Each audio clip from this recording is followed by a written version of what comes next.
हर हर महादेव। कुछ लोगों का मानना है कि कल्कि अवतार जब प्रकट होंगे एलियंस उनका साथ देंगे, और कुछ लोगों का मानना है कि कल्कि अवतार एलियंस के खिलाफ युद्ध करेंगे। ऐसा किसी भविष्यवक्ता ने नहीं लिखा है, किंतु लोगों को ध्यानावस्था में और सपनों के जरिए ऐसे विजन आ रहे हैं कि कलयुग के अंत तक परग्रही जीव भी धरती पर प्रकट हो जाएंगे। और अधिकतर लोगों का भी ऐसा ही कुछ विश्वास है कि युग परिवर्तन में परग्रहियों की भूमिका अहम होगी। तो कल्कि अवतार और एलियंस में क्या संबंध है? आज हम विस्तार से यही जानने का प्रयास करेंगे कि एलियन सच में हैं भी या बस हमारी कल्पना है। सबसे पहले हमें यह जानना होगा कि क्या आज तक किसी मानव ने कोई परग्रही देखा है? क्या किसी ने एलियन की कोई तस्वीर ली है? तो हम पाते हैं कि हमारे पास ऐसा कोई ठोस सबूत नहीं है जिसके आधार पर हम कह सकें कि एलियंस होते हैं। इसके बावजूद लोगों में एलियंस के प्रति इतनी दिलचस्पी क्यों है? मानव एक जिज्ञासु जीव है। जो कुछ भी हम देखते हैं उसके बारे में जानने की इच्छा हमारे अंदर स्वाभाविक रूप से प्रकट होती है। मानव की इसी जिज्ञासा और बुद्धिमत्ता ने आज की मानव सभ्यता को डिजिटल युग में लाकर खड़ा कर दिया है। आज हम न सिर्फ पृथ्वी के अनजाने रहस्यों को खोजने की दिशा में आगे बढ़ रहे हैं, बल्कि हमारी जिज्ञासा ने हमें पृथ्वी से बाहर अनंत ब्रह्मांड में झांकने के लिए भी बाध्य कर दिया है। अंधेरी रात में काले आसमान में फैले करोड़ों सितारे सदियों से हमारी कल्पना को पंख देते रहे हैं। क्या उन सितारों में भी हमारी तरह मानव रहते हैं? क्या हमारी पहुंच से दूर ग्रहों में भी कोई बुद्धिमान जीव निवास करता है जो हमारी तरह सितारों को देखकर ये कल्पना करता है कि उनमें जीवन है या नहीं? या इस संपूर्ण ब्रह्मांड में हम मानव ही अकेले बुद्धिमान प्राणी अस्तित्व में हैं? इस सवाल का एक सीधा और आसान सा जवाब है, इस अनंत ब्रह्मांड में हम मानव ही एकमात्र बुद्धिमान जीव नहीं हो सकते। निश्चित तौर पर अंतरिक्ष के किसी कोने में ऐसा ग्रह मौजूद होगा जहां हमारी तरह ही कोई बुद्धिमान प्रजाति निवास करती होगी, किंतु उनके अस्तित्व के कोई ठोस प्रमाण आज हमारे पास नहीं है। इसलिए हम भूतकाल में भी ढूंढने का प्रयास करते हैं कि क्या हमसे पहले की मानव सभ्यताओं ने एलियंस को देखा है। हम पाते हैं कि आरंभिक गुफा मानवों द्वारा चट्टानों पर कुछ ऐसी कलाकृतियां उकेरी गई हैं जो दिखने में मानव से भिन्न लगती हैं। चपटे बड़े सिर और बड़ी बड़ी आंखों वाली इस एलियन की तस्वीर आजकल लोगों के मन में बैठी हुई है, जिसे ग्रे या ग्रीन कलर का दिखाया जाता है। अब सवाल यह है कि जब हमने किसी एलियन को देखा ही नहीं तो ये तस्वीर आजकल कैसे इतने प्रचलन में है। दरअसल H.G. वेल्स जैसे विज्ञान कथाएं लिखने वाले लेखकों ने एलियन को ह्यूमैनॉइड जैसा दिखने वाला बताया। कहानियों और फिल्मों में जिस तरह के एलियंस दिखाए गए, लोगों ने असल जीवन में भी वैसे ही परग्रही प्रजातियों को देखने की बात कही। ग्रे और ग्रीन कलर के एलियंस को देखने के दावे 20वीं सदी की शुरुआत से किए जाते रहे हैं। ध्यान देने वाली बात यह है कि मुख्य रूप से अमेरिका और यूरोप में ही ऐसी घटनाएं दर्ज हुई हैं जिसमें किसी उड़न तस्तरी यानी UFO या किसी एलियन को देखने के दावे किए गए हों। किसी ने कहा एलियन ने उसे कोई संदेश दिया, किसी ने कहा एलियंस ने उसका अपहरण कर लिया था, किसी ने कहा एलियंस ने उसके साथ शारीरिक संबंध बनाए। हालांकि कोई भी अपनी बात को सच साबित नहीं कर पाया, और कुछ लोग तो बाद में यह मान भी गए कि उन्होंने लोगों का ध्यान आकर्षित करने के लिए और मीडिया के जरिए प्रसिद्ध होने के लिए ऐसे दावे किए थे। कुछ मामले ऐसे भी हैं जिनमें लोगों का यह विश्वास जीवन भर बना रहा कि एलियंस ने उनका अपहरण किया था, किंतु लगभग सभी मामलों की संभावित वैज्ञानिक व्याख्या दे दी गई है। 20वीं सदी की शुरुआत के दौर में अमेरिका में अटेंशन बटोरने का सबसे आसान तरीका था एलियंस और UFO देखने का दावा करना। कईयों ने सिर्फ इसलिए झूठे दावे किए ताकि मीडिया के जरिए वह फेमस हो जाए। साल 1947 में अमेरिका के रोजवेल नामक जिस स्थान पर दुर्घटनाग्रस्त उड़न तस्तरी का मलबा मिलने की बात कही जाती है, वह बाद में एक टूरिस्ट प्लेस बन गया। वह स्थान वहाँ के स्थानीय लोगों की आमदनी का जरिया बन गया। इस रोजवेल घटना से प्रेरित होकर उस दौरान ऐसे और भी कई दावे किए गए। ब्रेजल नामक व्यक्ति को ये मलबा अपने फार्म के पास कई हफ्तों पहले मिला था, जिसे उसने जलाकर ठिकाने लगाने के लिए इकट्ठा कर लिया था। तब तक उसे ये बिल्कुल एहसास नहीं था कि ये उड़न तस्तरी का मलबा हो सकता है। करीब 10-11 दिन बाद ब्रेजल जब अपने फार्म से नज़दीकी शहर गया, उसे मीडिया में चल रहे UFO की कहानी का पता चला। ब्रेजल के फार्म में न टेलीफोन था, न रेडियो, न TV, इसलिए उसे पता नहीं था कि जून 24, 1947 1947 को केनेथ आर्नोल्ड नामक पायलट ने 9 उड़न तस्तरी देखने का दावा किया था और मीडिया में इस खबर ने काफ़ी प्रसिद्धि पाई थी। ब्रेजल ने जब इसके बारे में सुना, उसे ख्याल आया कि जो मलबा उसने अपने फार्म में इकट्ठा कर रखा है वो उड़न तस्तरी का हो सकता है। उसने स्थानीय पुलिस को सूचना दी और फिर आगे जो हुआ आप लोग जानते हैं।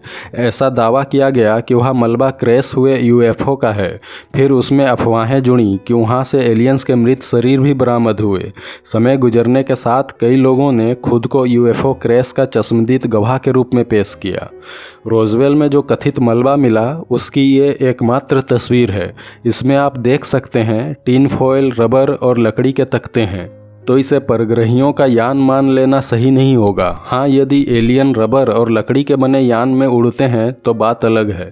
हम लोग अगर यह मानते हैं कि एलियंस हमसे अधिक बुद्धिमान हैं, उनका तकनीकी ज्ञान हमसे बहुत आगे है और वो पृथ्वी पर मानवों से छुप कर रहते हैं, तो वो एलियंस इतने बेवकूफ़ तो नहीं हो सकते कि अपना यान हमें दिखाते फिरें कि देख लो इंसानों, ये है हम परग्रहियों का उड़न खटोला। दरअसल हमें आसमान में जो कुछ भी रहस्यमयी चीज़ें दिखती हैं, हम उन्हें उड़न तस्तरी कह देते हैं, जबकि इनमें से अधिकतर चीज़ें प्राकृतिक घटनाओं से जुड़ी होती हैं, जैसे कि किसी बड़े भूकंप या सुनामी से पहले आसमान में चमकती रोशनी का दिखना।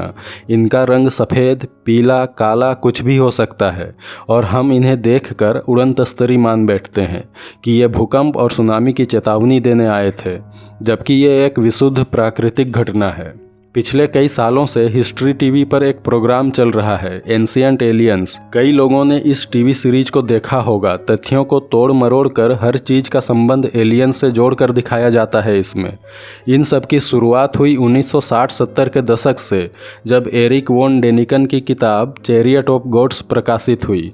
उस किताब में हमारे पूर्वजों को मूर्ख कहा गया है। हमसे पहले जो सभ्यताएं थीं उनकी उपलब्धियों को मजाक बनाकर रख दिया गया है, क्योंकि इस किताब में हमारे पूर्वजों की शिल्प कला और भवन निर्माण तकनीक का सारा श्रेय एलियंस को दे दिया गया है। इस किताब के अनुसार इजिप्ट के पिरामिड, माया सभ्यता के मंदिर, नाजका लाइन्स, नानमाडोल शहर, अंकोरवाट मंदिर, सांची स्तूप आदि या तो एलियंस ने बनाए हैं या उनसे प्रभावित होकर इंसानों ने एलियंस की मदद से बनाए हैं। इसमें बताया जाता है कि बड़े बड़े चट्टानों और भारी पत्थरों को उठाने के लिए प्राचीन मानव के पास कोई तकनीक नहीं था, जबकि ये बहुत बड़ा झूठ है। आज से 50 साल पहले हमें भले नहीं मालूम था कि पिरामिड कैसे बनाए गए होंगे, किंतु अब हम जानते हैं। पिरामिड निर्माण का ब्लूप्रिंट भी पुरातत्वविदों को प्राप्त हुआ है। इस टीवी सीरीज में बड़ा आश्चर्य व्यक्त किया जाता है कि प्राचीन सभ्यता के लोगों को ओरियन नक्षत्र के बारे में इतना कैसे मालूम था। कैसे उन्होंने गीजा के पिरामिडों को ओरियन नक्षत्र के 3 तारों की सीध में बना दिया, ये भी एक बेवजह का सवाल है। पुराने समय में तारों और नक्षत्रों के सहारे ही रात में दिशा का अनुमान लगाया जाता था। हम जानते हैं कि प्राचीन मिस्र की सभ्यताओं में खगोल शास्त्र का ज्ञान काफ़ी विकसित हो चुका था और इसके लिए उन्हें किसी एलियंस की जरूरत नहीं थी। आकाश का अवलोकन कर खगोलीय पिंडों की चाल को लिख कर सुरक्षित रखा जाता था। इसी तरह उन्होंने काफ़ी सटीक गणना करने की कला विकसित कर ली थी। कृषि के लिए बीज कब बोना है, प्राचीन मानवों को ये बात एलियंस से जानने की आवश्यकता नहीं थी। साल की गणना करते हुए उन्हें मौसम का भी ज्ञान था। इजिप्ट की इस चित्रलिपि में हेलीकॉप्टर और सबमरीन जैसी आकृतियां दिख रही हैं। एंशिएंट एस्ट्रोनॉट थियोरिस्ट बताते हैं कि ये सबूत है भूतकाल में एलियंस प्राचीन मिस्र में उतरे थे, वरना जो आधुनिक हेलीकॉप्टर और सबमरीन आज उपलब्ध हैं उनकी तस्वीर हजारों साल पहले कैसे उकेरी गई। अधिकतर लोग फिर मान लेते हैं कि हाँ, एलियंस ने ही इजिप्ट के लोगों को बताया होगा या एलियंस हेलीकॉप्टर और सबमरीन का इस्तेमाल करते होंगे, किंतु यह भी सच नहीं है। इजिप्ट में जब भी कोई नया राजा बनता था वह पुराने राजा द्वारा लिखवाए गए प्रशस्तियों में फेरबदल करवाता था। जाहिर सी बात है, प्रत्येक राजा खुद को पूर्ववर्ती राजाओं से महान दिखाना चाहता था। तो ये जो चित्रलिपि है ये भी इसी का नतीजा है। यह आरंभ में कुछ और था जिसे सेटी प्रथम के काल में लिखा गया था। रामासिस द्वितीय जब गद्दी पर बैठा उसने इसमें फेरबदल करवाए। पहले से बनाए गए चित्रलिपि को ढकने के लिए जो प्लास्टर इस्तेमाल किया गया था वह समय के साथ निकल गया, जिसके कारण सेटी प्रथम और रामासिस द्वितीय दोनों के द्वारा लिखे गए चित्रलिपि एक साथ मिल गए और इसी कारण ये हेलीकॉप्टर और सबमरीन जैसी आकृति दिखने लगी, जबकि बनाने वालों ने ऐसा कुछ भी नहीं बनाया था।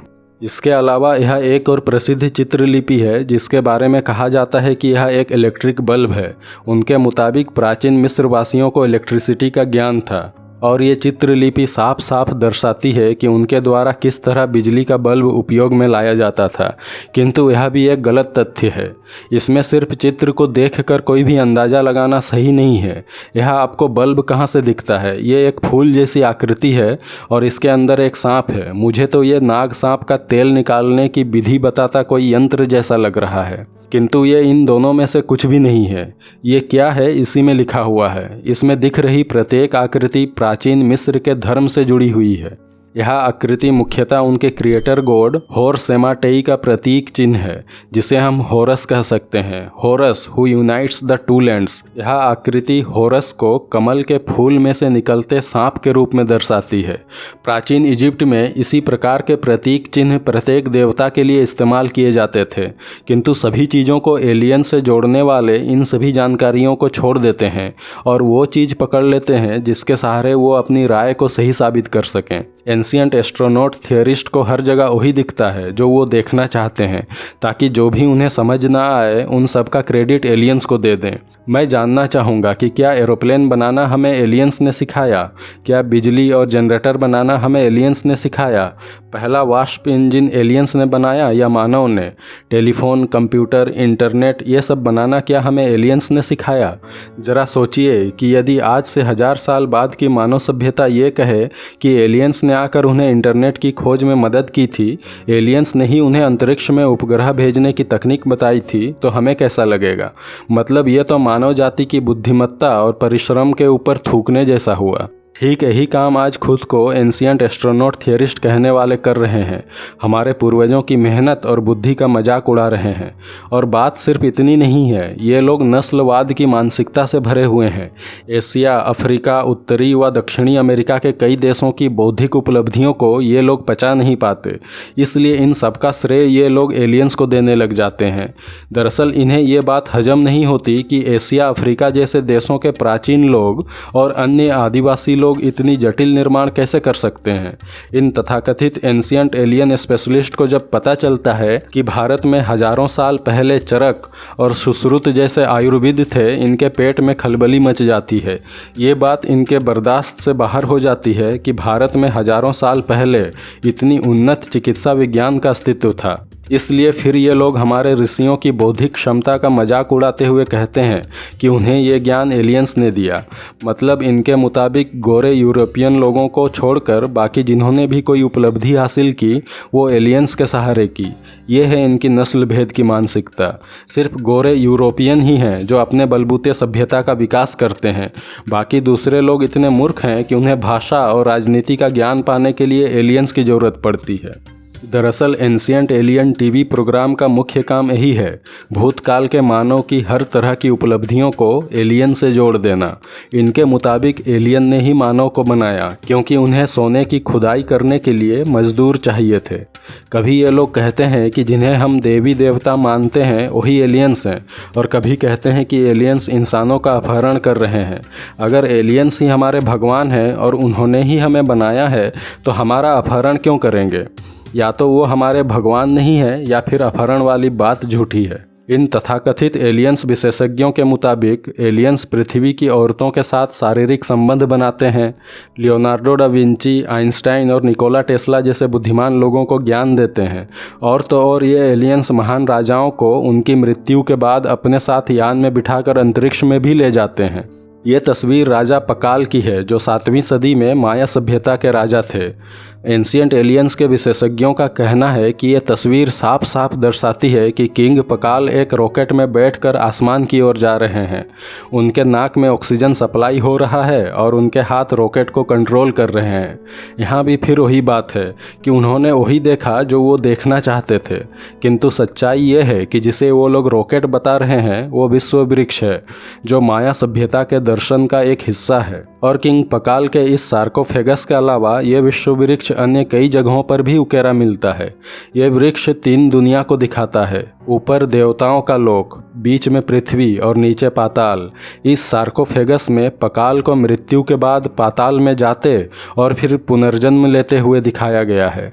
पकाल इसमें जिस मुद्रा में बैठा हुआ है उसे माया विश्वास के अनुसार पुनर्जन्म की मुद्रा कहा जाता है, और इसमें बाकी जो आकृतियां दिखाई गई हैं वो सब भी माया धर्म के प्रतीक चिन्ह हैं। तो स्पष्ट है कि इस सार्कोफेगस को बनाने वालों ने रॉकेट नहीं बनाया है। यूएफओ के संबंध में 14वीं-15वीं सदी के कलाकारों की पेंटिंग्स दिखाई जाती है कि ये सबूत है कि प्राचीन काल में एलियंस पृथ्वी पर आते थे। तो इन पेंटिंग्स को देखिए, ये ईसाई धर्म से जुड़ी मुख्य घटनाओं को दिखाते हैं, ना कि कलाकारों के समय की घटना। इसमें ईसा मसीह, वर्जिन मेरी आदि को दिखाया गया है, जो कि इन कलाकारों के समय काल से बहुत पहले हुए थे।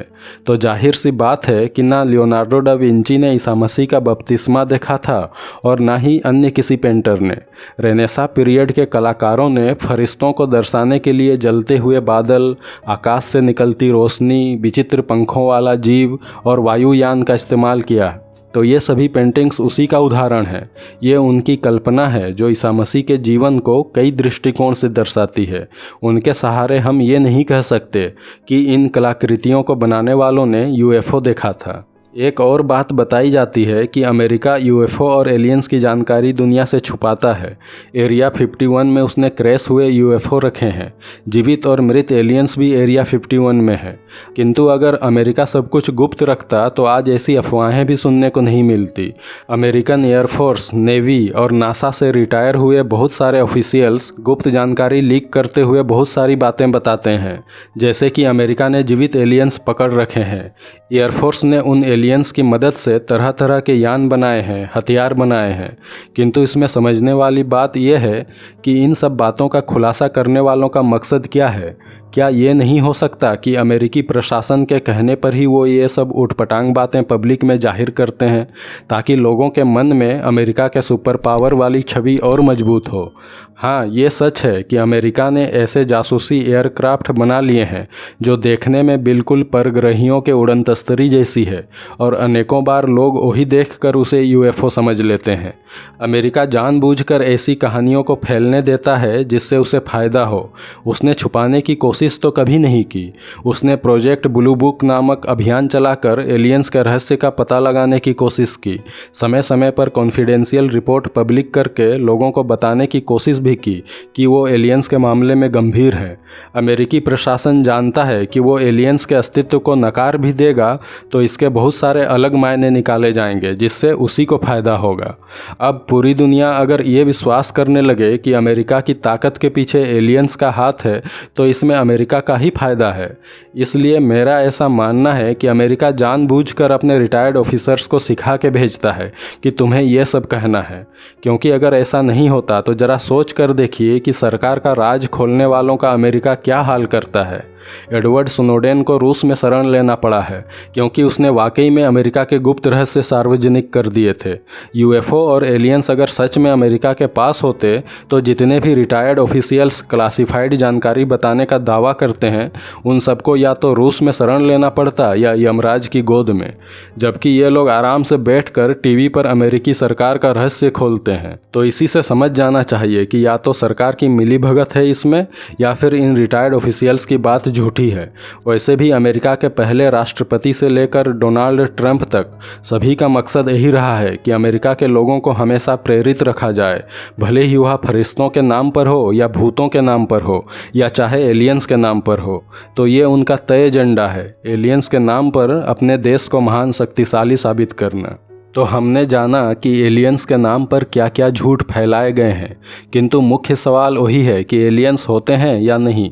अब तक मैंने जितनी बातें बताई उससे लग रहा होगा कि मैं एलियंस के अस्तित्व पर विश्वास नहीं करता, किंतु ऐसा नहीं है। मैंने सिर्फ उन प्रचलित प्रोपेगेंडा के विरोध में कहा है जो एलियंस के नाम पर कुछ भी बताते रहते हैं, किसी भी बात को एलियंस से जोड़ देते हैं। हाँ, ये सच है कि अब तक जितने भी सबूत एलियंस के नाम पर दिए गए हैं 99% झूठे हैं, मगर बाकी 1% तो सच है। जितने सारे यूएफओ दिखे हैं उनमें से कोई एक तो असली का यूएफओ हो सकता है। अब तक जितने भी क्रॉप सर्कल मिले हैं उनमें से अधिकतर मनुष्यों के द्वारा ही बनाए गए हैं, लेकिन कोई एक क्रॉप सर्कल तो होगा जो वाकई में एलियंस ने बनाए होंगे। हमें एलियंस के सच होने का 1% विकल्प तो रखना ही होगा, क्योंकि हम इस बारे में कुछ भी पूर्ण विश्वास के साथ नहीं कह सकते। हो सकता है कि एलियंस सच में हों और हमारी नज़रों से खुद को छुपा कर रखते हों, या हो सकता है कि निकट भविष्य में उनका यान पृथ्वी पर उतरे। इस विशाल ब्रह्मांड में मानव के अलावा एक अन्य बुद्धिमान जीव का होना असंभव नहीं लगता। हाँ, ये बात जरूर है कि वो हमसे करोड़ों अरबों प्रकाश वर्ष दूर हो सकते हैं। जिस तरह हम मानव अंतरिक्ष की यात्रा में सक्षम हैं, क्या वो परग्रही जीव भी अंतरिक्ष की यात्रा कर सकते हैं? यह सवाल अति महत्वपूर्ण है, क्योंकि तभी जाकर हमारा और एलियंस का मिलन हो सकता है। इसमें एक और मुख्य सवाल है कि एलियंस के यान की रफ्तार कितनी हो सकती है। हम जानते हैं कि हमारे ब्रह्मांड की स्पीड लिमिट प्रकाश की गति है। लाइट से तेज कुछ भी नहीं हो सकता। तो क्या एलियंस प्रकाश की गति से या उससे तेज गति से यात्रा कर सकते हैं? इसकी संभावना कम ही लगती है, क्योंकि जो नियम हम पर लागू होंगे वो उन पर भी लागू होंगे। फिर भी यदि हम मान लें कि एलियंस प्रकाश की गति से यात्रा कर सकते हैं, तो भी उन्हें हम तक पहुंचने में काफ़ी वक्त लग जाएगा। प्रकाश की गति सबसे तेज तो है ही, किंतु यह सबसे धीमी गति भी है। यदि कोई एलियन सभ्यता हमसे 1 करोड़ प्रकाश वर्ष दूर है, तो वो प्रकाश की गति से चलने वाले यान से आएंगे भी तो उन्हें 1 करोड़ साल लग जाएंगे। तब हमें यह एहसास होता है कि कहीं ऐसा तो नहीं कि बनाने वाले ने जानबूझकर इस ब्रह्मांड को ऐसा बनाया है और बुद्धिमान जीवन संभव वाले ग्रहों को एक दूसरे से इतनी दूर रखा है कि वो चाहें भी तो नहीं मिल पाएं। यदि हम या वो एलियंस यह जान भी लें कि इस ब्रह्मांड में 1 करोड़ प्रकाश वर्ष दूर एक अन्य बुद्धिमान जीव निवास करती है, तो भी हमें आपस में मिलने के लिए करोड़ों वर्ष लग जाएंगे। क्या इस ब्रह्मांड के रचयिता ने जानबूझकर बुद्धिमान जीवों वाले ग्रहों को इतने दूर दूर रखा है ताकि प्रत्येक सभ्यता सिर्फ अपने बलबूते ही विकास कर सके? जो भी हो, यदि एलियंस होते हैं तो वो कैसे दिखते होंगे? क्या वो हमारी तरह ही होंगे? मैंने अपने इस वीडियो में एक बात कही थी कि बाहरी दुनिया से कोई एलियन यदि हमारे सौरमंडल में आता है तो उसका शारीरिक गठन पृथ्वी के अनुसार बदलने की कोशिश करेगा, और यदि उनका शरीर नहीं बदल पाया तो उन बेचारों की मौत हो जाएगी। मेरा ऐसा कहने का अर्थ सिर्फ इतना था कि इस पूरे ब्रह्मांड में हर जगह रासायनिक गुण एक ही जैसे होंगे। इसलिए जीवन की उत्पत्ति और विकास के लिए जो रासायनिक प्रक्रियाएं पृथ्वी पर आवश्यक हैं, वो अन्य किसी और भी ग्रह में जरूरी होंगी, भले ही वो ब्रह्मांड के किसी दूसरे छोर पर हो। कार्बन एटम पृथ्वी पर जैसा होता है, ब्रह्मांड के किसी दूसरे कोने पर भी वैसा ही होगा। जटिल मस्तिष्क और बुद्धिमान जीवन के विकास के लिए तरल जल की आवश्यकता हमेशा रहेगी। लावा से उबलते ज्वालामुखियों और बर्फीले पहाड़ियों वाले ग्रहों पर माइक्रोस्कोपिक पौधे और कीड़े मकोड़े के रूप में जीवन मिल सकता है, किंतु ऐसी विषम भौगोलिक परिस्थितियों में उच्च बुद्धिमत्ता वाले जीव उत्पन्न नहीं हो सकते। हम जानते हैं कि ये ब्रह्मांड हमारी कल्पना से कहीं अधिक विशाल है, जो अरबों खरबों मंदाकिनियों को अपने अंदर समेटे है, और प्रत्येक गैलेक्सी में अरबों तारे हैं और लगभग हर तारे के पास अपने ग्रह हैं, और इन ग्रहों के अपने उपग्रह भी हैं। तो इस विशाल अनुसंधानशाला में जीवन की संभावना असीमित है। यदि ब्रह्मांड का विस्तार 20-30 प्रकाश वर्ष ही होता, या एक गैलेक्सी जितना ही बड़ा ब्रह्मांड भी होता, तो पृथ्वी के बाहर जीवन मिलने की संभावना भी कम होती। लेकिन चूंकि ब्रह्मांड अब तक हमारी जानकारी के अनुसार असीमित है, तो हमारे ग्रह के अतिरिक्त जीवन मिलने की संभावना भी असीमित हो जाती है। हमारी आकाशगंगा में ही करीब 300 अरब तारे होंगे और करीब 350 अरब ग्रह होंगे, जिनमें से एक हमारी पृथ्वी भी है। ये मात्र हमारे आकाशगंगा की बात है। आज हम अंतरिक्ष में लगाए टेलीस्कोप के माध्यम से ऐसे अरबों खरबों आकाशगंगाओं को ब्रह्मांड में फैले हुए देख सकते हैं। तो एलियंस के होने की संभावना भी सामान्य तौर पर ब्रह्मांड की तरह फैली हुई है। इसलिए मानव सभ्यता सदियों से ऐसे जीवों की कल्पना करती आई है जो बनावट में इंसानों से भिन्न होते हैं। जाहिर तौर पर लोक कथाओं और विज्ञान गल्पों में डरावने शरीर वाले जीव को बुरा और सुंदर शक्तिशाली जीव को अच्छा बताया जाता है। आज एलियंस की जैसी विवरण दी जाती है वैसे जीव धर्म ग्रंथों में भी पाए जाते हैं। यक्ष, पिशाच, गंधर्व, अप्सरा, जलपरी, फरिश्ते, जिन, जिन्नात आदि। इन सब की खासियत ये है कि मानवों से भिन्न होते हुए भी इन सभी में मानव शरीर जैसी विशेषताएं पाई जाती हैं। तो कहने का अर्थ है कि जीवन कहीं पर भी हो, थोड़े बहुत अंतर के साथ एक ही जैसा होगा। अब वीडियो को समाप्त करते हुए अंतिम बात पर आते हैं। जो यूएफओ और विचित्र जीव देखने के दावे किए जाते हैं, क्या ऐसा नहीं हो सकता कि वो पृथ्वी के ही हों? मतलब हमसे पहले की सभ्यताओं ने निश्चित रूप से काफ़ी तरक्की कर ली थी। तो ऐसा तो नहीं कि वही प्राचीन सभ्यता के लोग महासागरों के नीचे और दुर्गम पहाड़ों में छुप कर रहते हैं और जो उड़न तस्तरी हम लोग देखते हैं उन्हीं के यान हों। हिमालय के आसपास दिखने वाले यूएफओ संभल नगरी के यान भी हो सकते हैं, किंतु अधिक संभावना ये है कि वो चीन के जासूसी एयरक्राफ्ट हैं। इसी प्रकार अमेरिका भी एलियंस और यूएफओ की आड़ में अपनी जासूसी विमानों को दुनिया भर में उड़ाता फिरता है। तो इस विषय को मैंने अपने ढंग से विश्लेषण किया है। अंत में इसे मैं आपके विवेक पर छोड़ता हूँ कि आप क्या सोचते हैं कि उड़न तस्तरी और एलियंस सच में धरती पर आते रहते हैं या उन अफवाहों को हवा देकर अमेरिका, रूस और चीन जैसे देश दुनिया भर में अपने टोही विमानों से जासूसी करते हैं। तो आज के लिए बस इतना ही। अगले वीडियो में हम कल्कि अवतार की योजना से संबंधित बात करेंगे, जिसमें हम निकोला टेस्ला और कल्कि अवतार की मित्रता के बारे में जानेंगे। आज का वीडियो अच्छा लगा हो तो लाइक करें, शेयर करें, चैनल को सब्सक्राइब करें। हमसे जुड़ने के लिए चैनल ज्वाइन भी कर सकते हैं और अधिक सहायता प्रदान करने के लिए UPI ID से आर्थिक मदद भी कर सकते हैं। हमसे जुड़े रहने के लिए धन्यवाद। हर हर महादेव।